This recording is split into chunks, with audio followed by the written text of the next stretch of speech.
Si respira un clima ostile attorno a Lillo Firetto. Bussa alla sua porta un nuovo atto intimidatorio. Oggi è sindaco di Porto Empedocle e deputato all'Ars, ma soprattutto Firetto è tra i possibili candidati a sindaco della città di Agrigento. Attorno a lui un clima di polemiche che si consumano tra social network e mezzi stampa, ma anche tanta solidarietà. Temuto politicamente dai suoi colleghi avversari nella corsa alla carica di primo cittadino della città dei Templi, adesso Lillo Firetto diventa nuovamente bersaglio di minacce. Un messaggio macabro sotto forma di auguri natalizi contenuto in una busta con dentro anche una cartuccia calibro 12 da fucile da caccia indirizzata alla famiglia Firetto. Il plico è stato bloccato prima della consegna. Sull'episodio indagano i carabinieri della compagnia di Agrigento che hanno sequestrato la busta.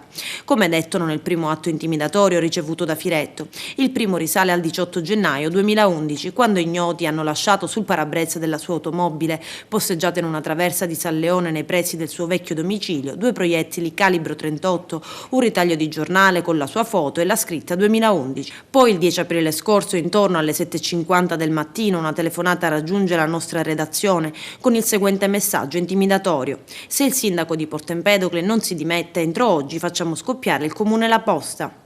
E per questo Natale, come detto, un nuovo messaggio di morte sotto forma di busta d'auguri.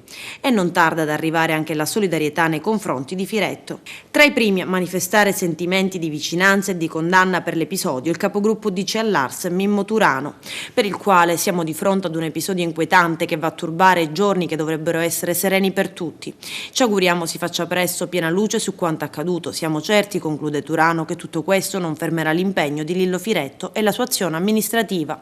A stigmatizzare l'ennesimo atto intimidatorio nei confronti di Firetto anche il deputato nazionale e vice coordinatore regionale di Forza Italia Riccardo Gallo, che afferma: spiace purtroppo rilevare come ancora amministratori ed esponenti politici siano nel mirino di atti vili e codardi da parte di coloro che tramano nell'ombra e si nascondono dietro le minacce anonime.